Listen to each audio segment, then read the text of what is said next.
Magandang umaga sa atin mga kababayan, mga kapatid sa pananampalataya sa Panginoong Jesucristo. So, hindi makatulog si Tatang Nagkaroon ako ng addicted dito sa pag-aaral sa Bible. Sa bagay, maganda namang addicted itong ganito.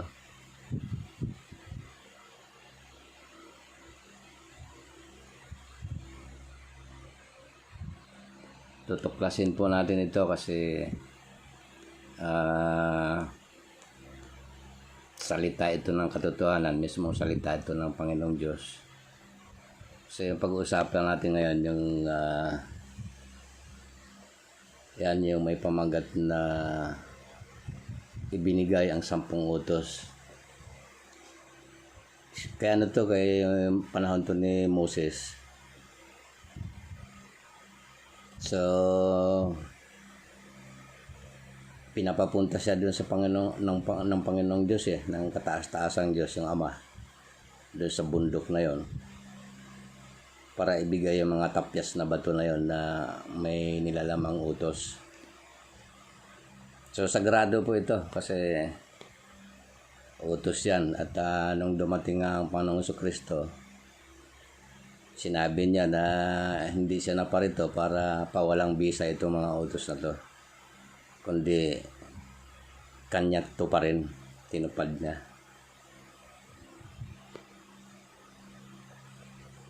So yan po, ayan, malinaw doon sa mga viewers ko, yung mga makapakinig nito. Wag nating isipin na parang naninira ako o ano pa mang bagay. Ito po ay dakilang katotohanan po to na dapat natin pakinggan. Lalo na sa mga ibang subscriber ko, malamang may mga Katoliko dyan. Hindi po sadyang itatang na manira po. Ito po ay katotohanan lang yung ating sasabihin. Ayan po, binigkas ng Diyos ang lahat ng salitang ito na sinabi, "Ako ang Panginoon mong Diyos na naglabas sa inyo sa lupain ng Ehipto mula sa bahay ng pagkalipin." Kasi po nung panahon na yon,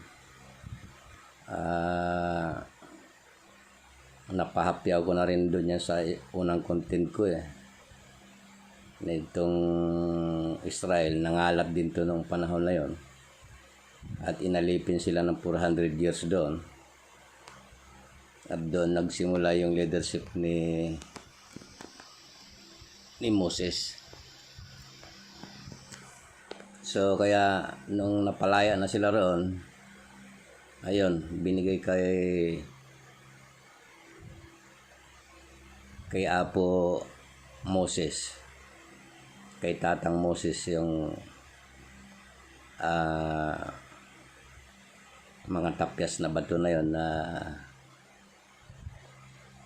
may lamang mga utos. Ayan po, sa mga Katoliko, ito po, ayan, huwag kang magkaroon ng ibang mga Diyos sa harap ko.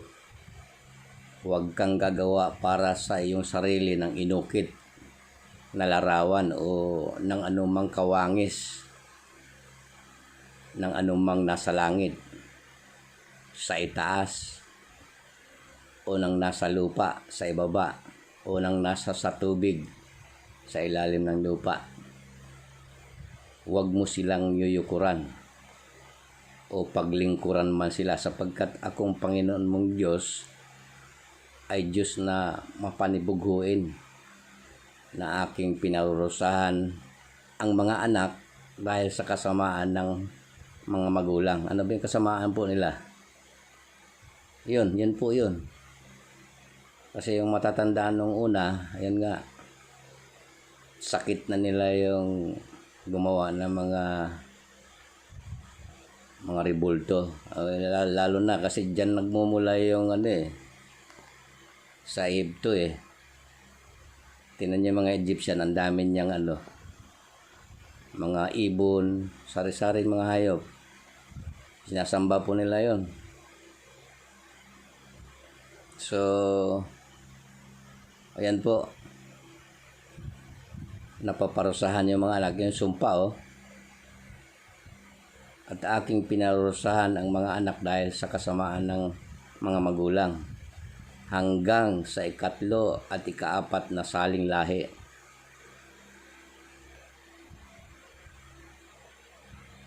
ng mga napupuot sa akin.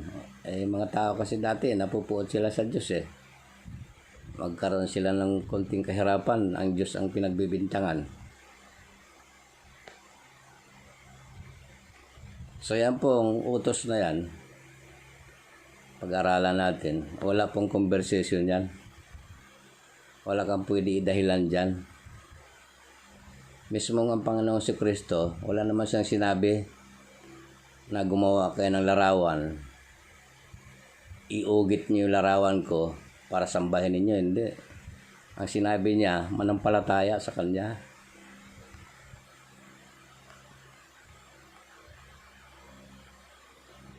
Ito, huwag mong banggitin ang pangalan ng Panginoon mong Diyos sa walang kabuluhan. Ayan, madalas ginagamit ng tao yung ibang mga taong walang maaring hindi nila alam.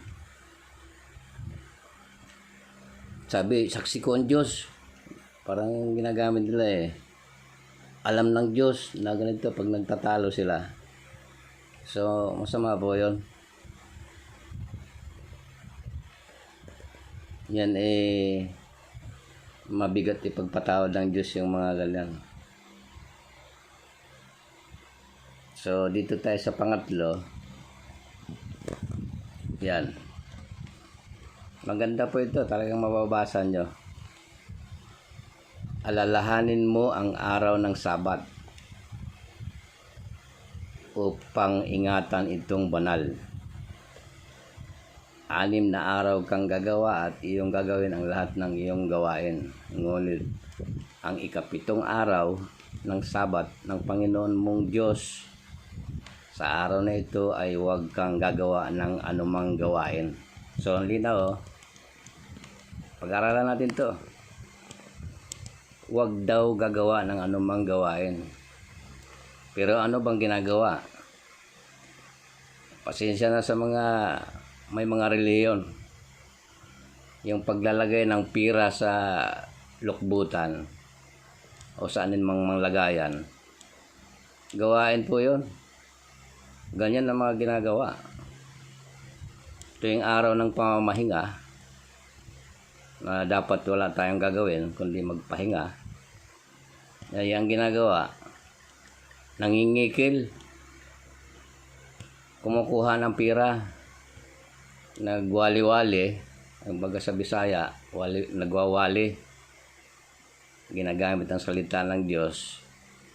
So, paggawa, uri po ng paggawa yon.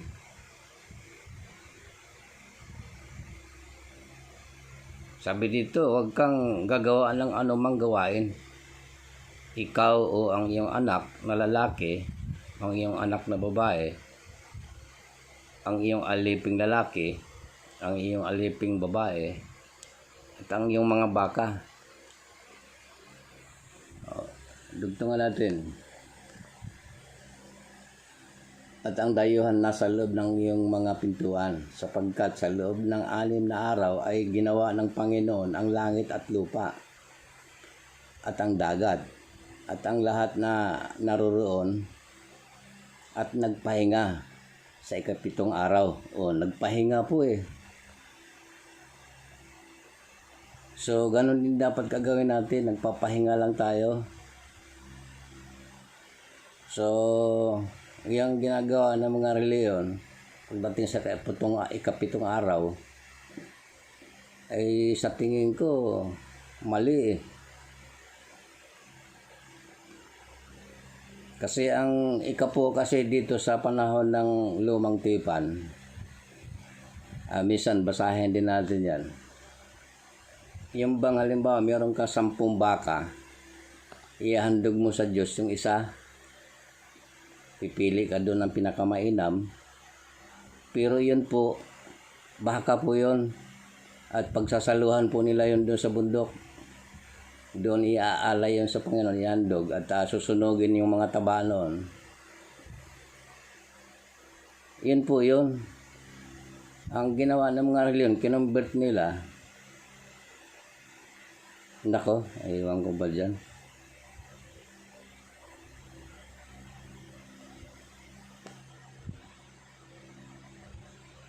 So, dyan po, walang conversation dyan. Wala po tayong magmula doon sa unang utos. Pangalawa, pangatlo, medyo ano po yan, walang excuse dyan. Ito, igalang mo ang iyong ama at ang iyong ina upang ang iyong mga araw ay humaba sa lupaing ibinigay sa iyo ng Panginoong mong Diyos. So, ito, medyo may conversation dito. Bakit ka mo? Igagalang mo ba yung magulang mo na ibinibinta ka? Maraming ganyan, lalo na sa panahon ngayon. At doon sa mga ibang bansa, binibinta yung mga anak nila mga babae para magkaroon ng salapi. Binubuyo doon sa masamang gawain. May conversation po dyan. Bibigyan ko ng conversation dyan. So kung hindi mo ginalang yung magulang mo dahil sa ginawa nilang kasamaan, absulto po tayo doon sa tingin ko. Ito, huwag kang papatay. Yan, may conversation din po ito. Dahil kung pumatay ka, dahil sa pagtatanggol mo sa iyong sarili o sa iyong pamilya, may pumasok na pusakal na kriminal, papatayin yung pamilya mo. Natural. So, may conversation po ito.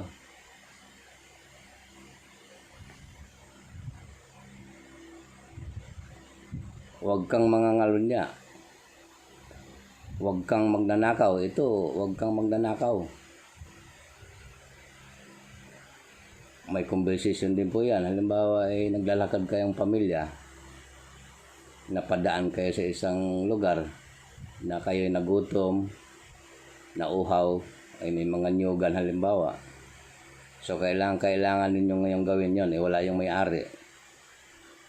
Kukuha kayo. So pag nanakaw yun kasi hindi alam ng may-ari, yun ba'y ituring ka na nagkasala doon? Palagay ko mayroon kang absulto doon.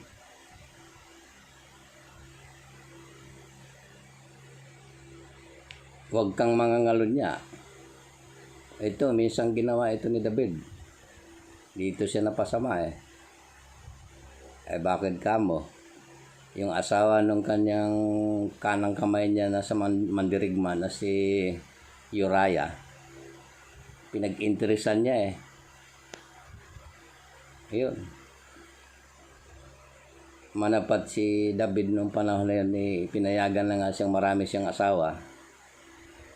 Ang naging problema niya, pumasok yung kanyang kasalanan doon sa pinag-imbot niya yung asawa ni Uriah. At nagkaanak pa nga siya doon. At doon nagsimula yung kanyang consequences. Ito, huwag mong imbutin ang, ganito, ito yun. Parang kahalintulad din to doon. Huwag mong imbutin ang bahay ng iyong kapwa. Huwag mong imbutin ang asawa ng iyong kapwa. O ang kanyang aliping lalaki. O ang kanyang aliping babae. O ang kanyang baka. Pag-iimbut yung pag-interesan mo yung bagay na hindi sa'yo. So, ayan po.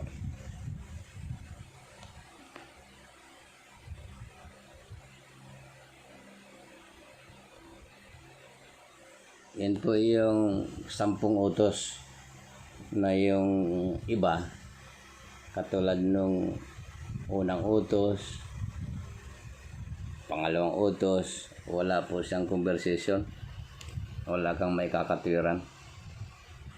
Pero pagdating dito sa ito yung pangangalo niya ay ito yung bang humaling ka sa mga babae na lalo na mga maruruming babae, ay may asawa ka naman. So yun. Ito ang nilabag ni David, yung pag inimbot niya yung asawa niya. So masama talaga yun, may asawa yun bakit pinakialaman mo?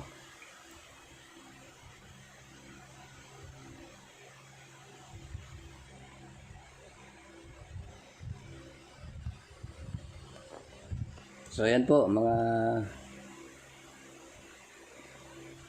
kapatid sa pananampalataya, mga kaparmer, mga subscriber ni Tatang. So ganun po yung aking pananaw dito. Pero doon sa unang tawag dito yung content, yung awarding ceremony, kanya tayo kamit ng buhay ng walang hanggan dahil doon sa ginawa natin. So ito paggawa din ito lalo na yung paggawa natin ng mabuti ay counted yun.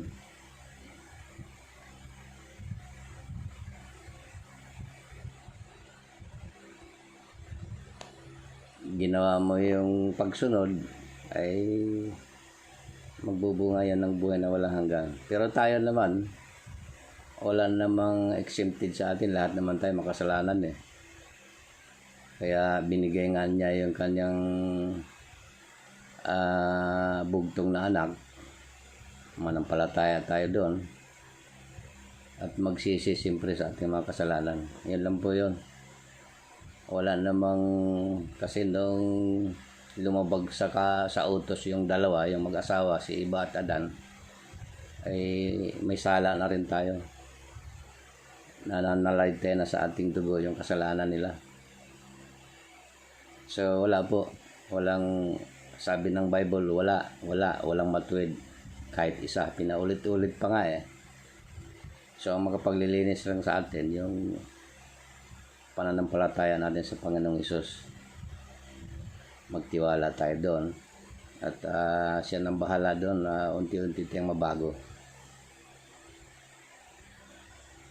So yan na lang po mga kababayan, mga kapatid sa pananampalataya.